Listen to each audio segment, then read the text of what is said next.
Today, we will be discussing Telangana safeguards, violation and consequences. Till now, we have seen whatever has happened in Telangana, that is part of Hyderabad state. First, from a feudal to a democratic state, that is in independent India, Hyderabad state, a democratic state which is ruled by an elected chief minister. Then gradually, under the pressure of the Vishalandra lobbyists, Telangana, part of Hyderabad state, is becoming part of the Andhra Pradesh. So, before Andhra Pradesh becoming a reality as a state, there were many things happened as we have discussed earlier, like States Reorganization Commission, then Gentleman's Agreement, and after Gentleman's Agreement, the Andhra Pradesh state has been formed with all the clauses discussed in the Gentleman's Agreement. So, to implement Gentleman's Agreement, there should be something in written, that is, we are calling it as Telangana safeguards. We will see how Telangana safeguards have been formulated by the center. Today, we will be talking about the Telangana safeguards. Under this violation of safeguards, we will see how the migration of coastal Andhra region is happening and its consequence, how from 50s onwards until post 70s, developmental scenario in Telangana is completely affected in agriculture, irrigation, power, education, employment, and all walks of life, in all fields, in all departments. We can see completely encroachment of the space by the Andhra ruling class, and thus violating the rights of the Telangana people. So, first if we see violation, when we talk of violation, this is the question of trust. Nehru, when he was unveiling the state of Andhra Pradesh, he clearly stated that now there is the onus is on Andhra leadership to win over the hearts of Telangana. Because though States Reorganization Commission has said that you can merge only after 61 if 2/3 of the MLAs from Telangana are accepting for it, still Telangana is being merged with the Andhra Pradesh state. So, it is the responsibility of Andhras to win over the hearts of the Telangana people or Telangana leadership. This is what Nehru said. Unfortunately, no one followed it. From day one, they have started violating it. So, violation is the first word of Andhra Pradesh history. Day one, the first word, if you have to write the history of Andhra Pradesh, November 1st, it starts with violation. Violation, interpretation, misinterpretation, or twisting the facts according to their convenience and benefiting the Andhra ruling class or Andhras. This is the most blatant aspect they are doing. So, mischievous, deceitful, blatant, all these adjectives can be used for the happenings in this entire history of Andhra Pradesh. Not a single one, it is hundreds and hundreds of violations happen. A political statement is a violation, an act is a violation, if any executive is performing its duty, it's a violation. We have seen umpteen number of violations in the entire period. So, let's see one by one. For example, it starts with the name of the state itself. When we have discussed, we have named it as Andhra Telangana jointly, and this was referred to the center. When it was referred to the center, what it has to do? It has to discuss again, come back. But in the discussions or deliberations with the center, they were suggesting Andhra Pradesh because they have their own ulterior motives. Andhra Pradesh is smelling more of Hindi. It is Pradesh, Madhya Pradesh, Uttar Pradesh, Andhra Pradesh. They are making everything in their line. So, in this background, when Andhra Pradesh is being talked, Andhra leadership completely accepted it, and they opposed the word Telangana when they have accepted during the discussions. So, we can see first violation itself in the name. Andhra Telanganam has completely vanished. In that word, Andhra is there and Pradesh is there, which is a center infused name, that is Pradesh. Andhra is remaining. Then comes another blatant and an important violation is Telangana Regional Council. In Gentleman's Agreement, we have discussed and we have thoroughly deliberated how the Telangana Regional Council should be. It is a statutory body. It will have the functions of making decisions. But here, after this, it becomes Telangana Regional Committee after everything is happening. We'll see when and how it has happened. So council becomes a committee, toothless body, just an advisory body, and thus Telangana is at loss. Then all these things are happening because of the intense lobbying of the Andhra leadership. Always they used to lobby for everything with central leadership. And unfortunately, Telangana leadership is never in lobbying. They were not even capable of lobbying. That is a problem. So Andhra leaders succeeded in making all the violations possible according to their needs. Then about the CM or Deputy CM post. Agreement says either CM or Deputy CM should be given to Telangana, and Neelam Sanjay Reddy becomes the first Chief Minister of Andhra Pradesh, and immediately he says the Deputy CM post is like a sixth finger. See, we have 5 fingers. The sixth finger is an adjunct. It is useless. It doesn't have any function.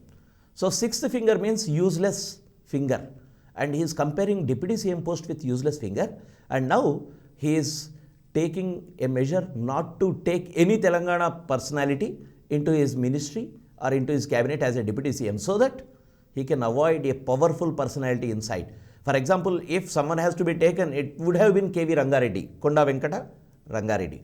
So Konda Venkata Rangareddy is a staunch Telangana supporter. We can avoid, that's what he thought. Avoiding KV Rangareddy means avoid the Deputy CM post. So first violation, and very interestingly, this man, same Neelam Sanjay Reddy, was one of the signatory of this gentleman's agreement, and he is violating it as Chief Minister now. Then, in terms of allocation of portfolios, there was a clear-cut understanding that 2 out of the important 5 portfolios should be given to Telangana people. Now what they have done is, they did not allot important portfolios, and they have divided portfolios too. Like for example, in home, law and order is an important department in home, and they have taken out law and order and it was given to Chief Minister. So law and order was separated, and home minus law and order given to one. Trade and industry again bifurcated, and even irrigation, when you bifurcate also, you bifurcate like irrigation into small, medium, big, industry also small, medium and big.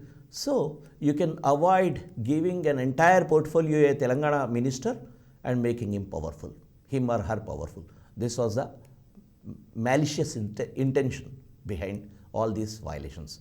Then Marri Channa Reddy, a staunch supporter of Telangana, was not taken into ministry because he will voice the concerns of Telangana. That's what they felt.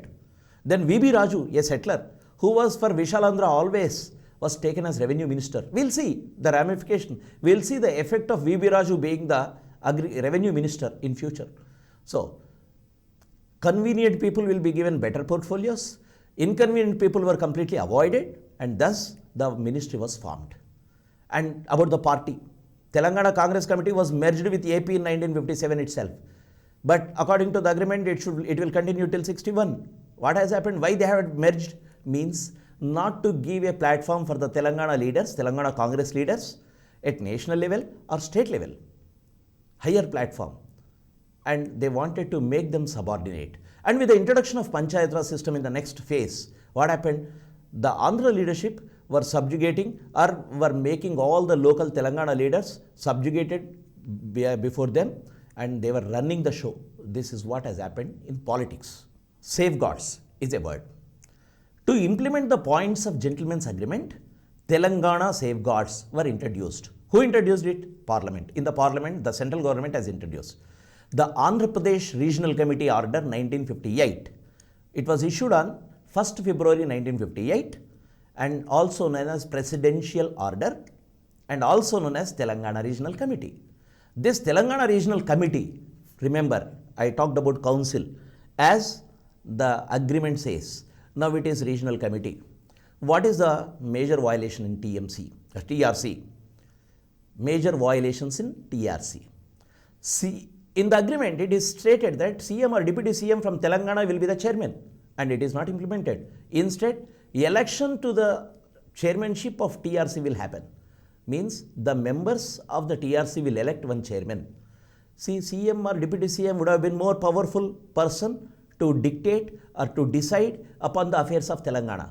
But electing from all these people will leave a scope for the Andhra leadership to elect the convenient people. They have done all these mischievous things. We'll talk about it.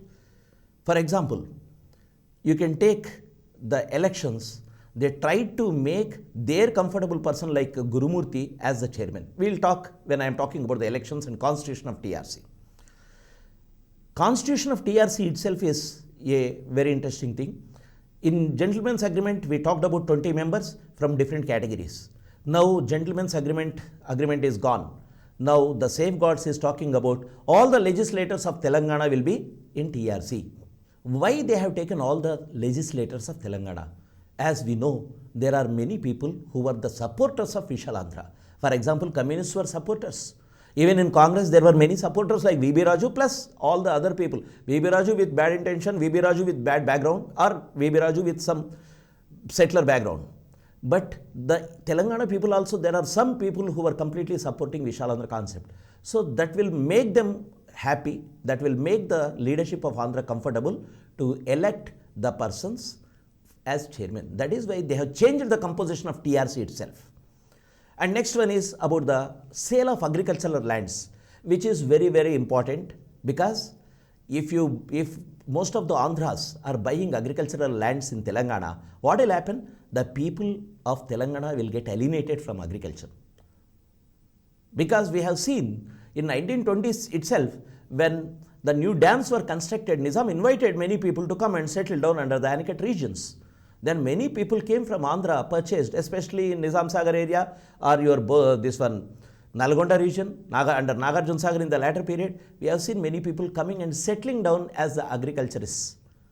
So here, to avoid such situations, to make the locals feel the right of ownness of on the land, this clause was there in gentleman's agreement. Now what happened? They have violated this, like sale of agricultural lands was not implemented. Though they have included under TRC, they haven't implemented. Like employment in Telangana, this is also not included. Irrigation, not included. And language question, that is Urdu. In gentleman's agreement, we have seen Urdu will be granted the same status as before. And no one will be asked to prove their capacity in Telugu or English till 2 years of service. After that, that basic proficiency test should be passed. Now what has happened? They haven't even mentioned about the implementation of safeguards for Urdu in the TRC. Like many of the things are completely changed, which were there originally in the Telangana Regional Council's purview in gentleman's agreement. And council becoming a committee, and the powers are also completely changed. Like they have clearly written, not involving any financial commitments other than expenditure of routine and incidental character. Means they are making this TRC, that is committee, as a redundant body or a routine body, normal functioning without any special powers. Let's talk about the TRC formation then. When they have the elections or the TRC is formed, the conspiracy was to elect a staunch supporter of Vishalandhra so that there will be no hassles between the TRC and government. So what they have done, Gurumurthy was they were trying to project Gurumurthy as the candidate from Congress. Even from Congress, there is one Achyuta Reddy, but they tried intensely to project Gurumurthy, and internal elections also Gurumurthy lost. Thus, K. Achyuta Reddy was selected as the member contestant for this chairmanship. And when TRC's elections were held, Ravi Narayan Reddy was also the other contestant. The contest was between Achyuta Reddy and Ravi Narayana Reddy, and Achyuta Reddy won with a fair majority, and thus first chairman of TRC is K. Achyuta Reddy. Then Masuma Begum, the first deputy chairperson, was elected unanimously. There was Shah Jahan Begum, who was also contesting, but Shah Jahan Begum could not garner the support as Masuma Begum had in the party. So Masuma Begum was unanimously selected as the deputy chairman, and finally she was elected unopposed. So first deputy chairman Masuma Begum. Remember, this question was asked in one of the TSPSC examination. So first chairman, first deputy chairman, or anything like first should be remembered for your objective type questions. Then comes agriculture. Agriculture, Telangana, a place where agriculture is the mainstay of the people. We already discussed that sale of agricultural lands under TRC under TRC was not implemented. How they have misrepresented all these things is, see, in the beginning itself I have said misinterpretation or twisting the facts. This is the adjective I want to use when we are talking about this sale of agricultural lands. Like, they misused the act which was there, that is Andhra Pradesh, that is Telangana, Tenancy Act, Hyderabad 21 of 1950. This Tenancy Act will provide a respite for the tenants and the marginal farmers in that original format. And Section 50B of this Act empowers Tahsildar to order or to sanction the sale of agricultural land with the payment of prescribed fee. Now what has happened? Now it is Tahsildar is empowered. Tahsildar is a small officer in that sense. When V.B. Raju like person is the revenue minister, can a Tahsildar stop all the illegal sales? So V.B. Raju was the revenue minister. When I was talking about the portfolio allocation, I said, we'll see how V.B. Raju is helping the Andhra leadership in terms of violation. This is how V.B. Raju, being the revenue minister, he can have entire machinery under him and he can do all sorts of violation in this sale of agricultural lands.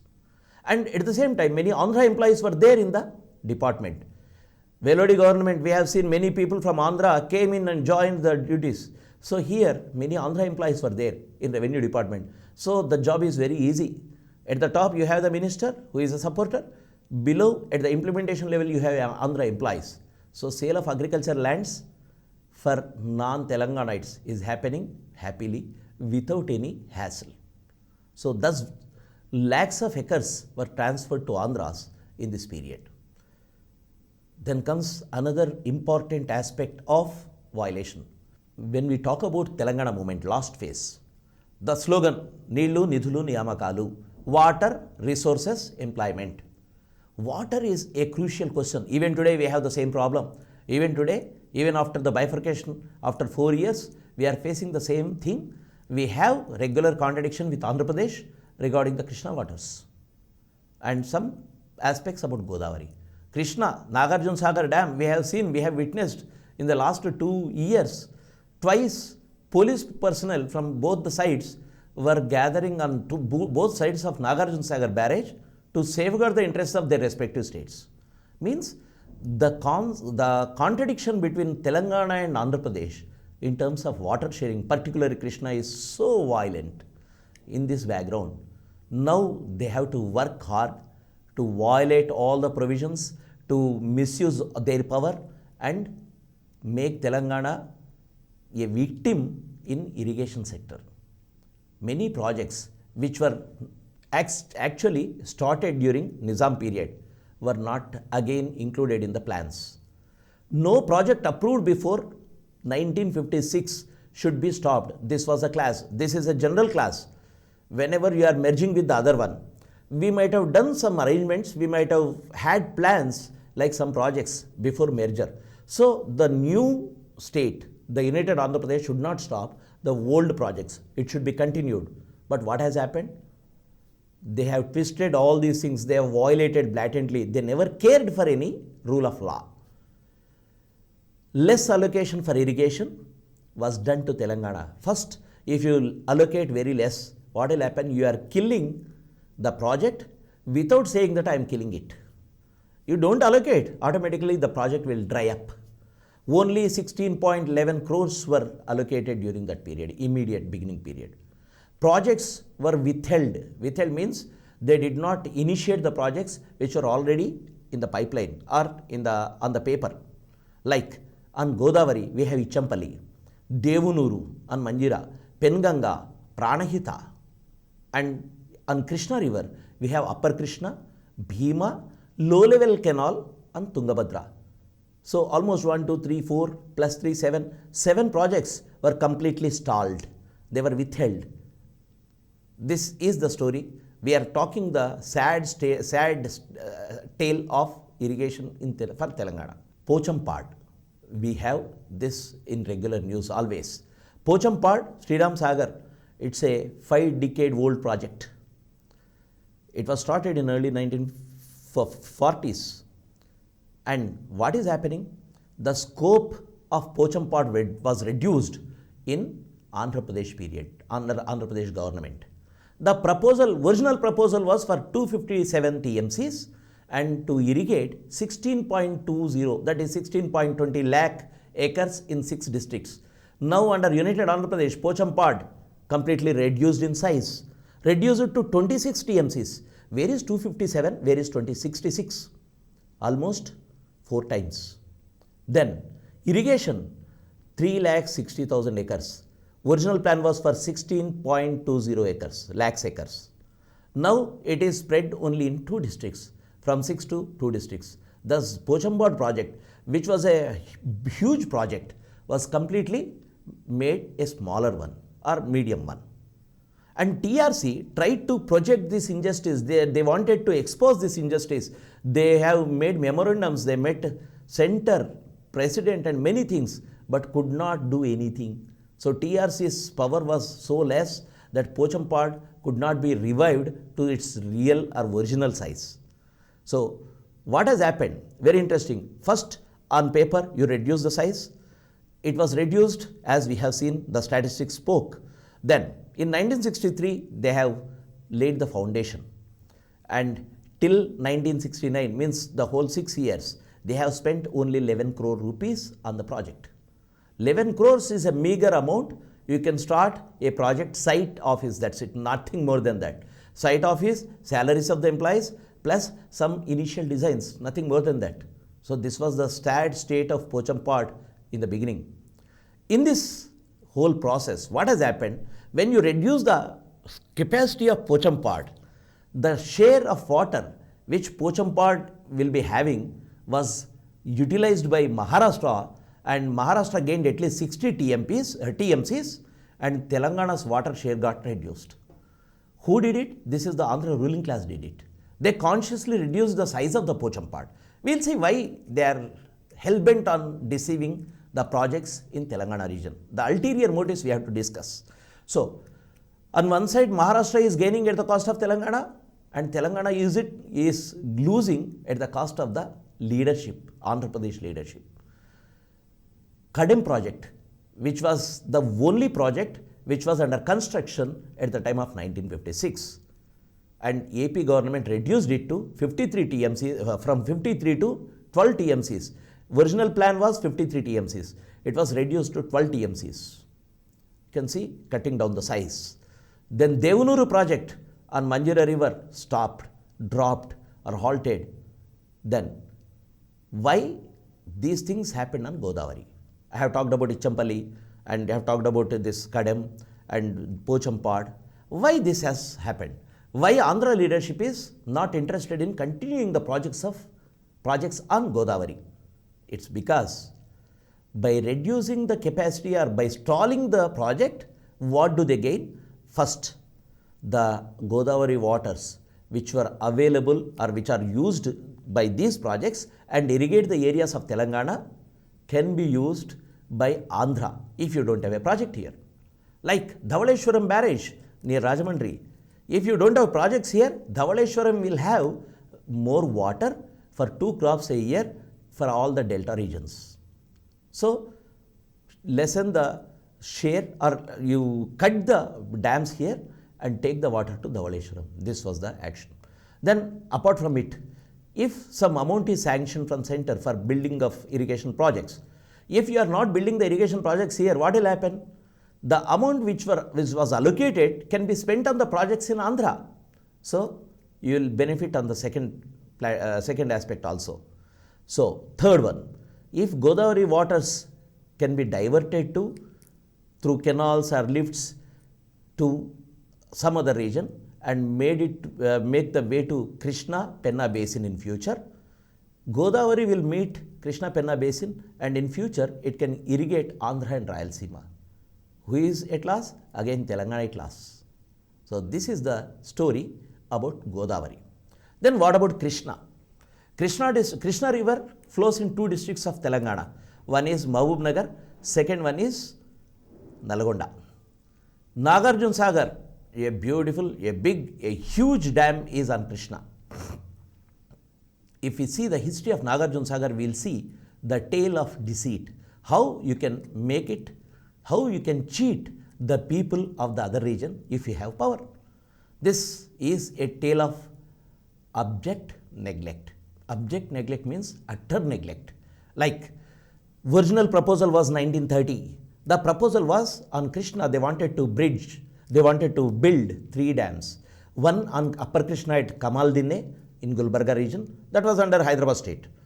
Bhima project on Bhima at Tangadi, that is again Karnataka, Hyderabad state. On Krishna at Yeleshwaram, Nalgonda. Yeleshwaram is a place in Nalgonda which is submerged now, nearby this Nandikonda where the dam is built. We'll talk about Yeleshwaram a bit later also. The original plan was to build at Yeleshwaram, and what has happened is Yeleshwaram could have irrigated 161 TMCs to 10 lakh acres. It could store 161 TMCs and irrigate 10 lakh acres. And K.L. Rao, a renowned engineer and a popular man in administration, bureaucracy, and a very popular engineer for irrigation and electricity, what he did was, he shifted the project to Nandikonda, the present site, to benefit Andhra. Shifting from Yeleshwaram to Andhra will make the alignment a slight change. By changing the alignment of your project, what will happen? More water will be going or flowing into Andhra region than Telangana region. This is a major aspect. Nagarjuna Sagar, if you see Nagarjuna Sagar, you can see a huge dam, and this huge dam has a tail beneath it, which is a tale of deceit, cheating. Nagarjuna Sagar foundation was laid by Nehru in 1955, and this was a project of Andhra Hyderabad joint project, because 1955 it's Hyderabad state. So Burugul Ramakrishna Rao was the chief minister. So it was a joint project. Then what has happened in the gradual process? Many changes happened. 1956 you have Andhra Pradesh. So there is no question of opposition from Telangana. So what is happening? The dam original place was Yeleshwaram, shifted to Nandikonda, as we have already discussed. By 55 itself it is changed. But the anicut of Telangana fixed in the project report as 8.8 lakh acres. Anicut of Andhra was 15.5 lakh acres. All this is happening because we have shifted it from Yeleshwaram to Nandikonda. And share is, in terms of percentage, 72 Andhra, 28 Telangana. Even this is modified further according to Andhra's convenience. So these statistics is only on paper. There are many violations in next period, in the next 2 or 3 decades. We can see in allocations, everything. So major aspect about Nagarjuna Sagar is, as Nehru has said, it is temples of modern India. What has happened with the modern India? Like you can see in the modern Indian temple, the left canal which is flowing into Telangana was completely neglected. Lowering of the bed level of left canal will give less water to Telangana. Construction itself is delayed. That too faulty construction, very bad construction. The walls of the canal were not properly laid, always repairs. So as a problem, this entire Nagarjuna Sagar, which would have been one of the greatest dam for Telangana, became an abject neglect. It was our doom. Diverting water to Nandigama, very interesting. For his native place, Nandigama was the native place of K.L. Rao. The water was diverted towards Nandigama, irrespective of the agreements or the project plans. Some distributary canal was to give to Nandigama only after giving to Telangana.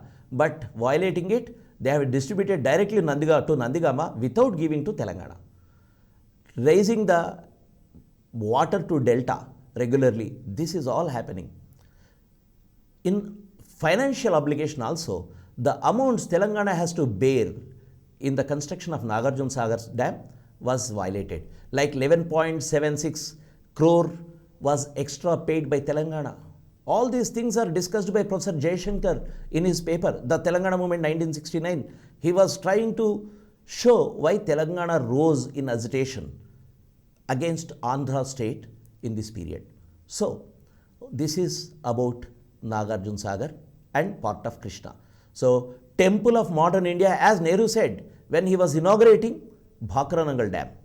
So, temple of modern India was the term he has used, but very unfortunately, I would prefer to call it as a massive structure of deceit of Andhra rulers. That is what we have to understand when we talk about Nagarjuna Sagar.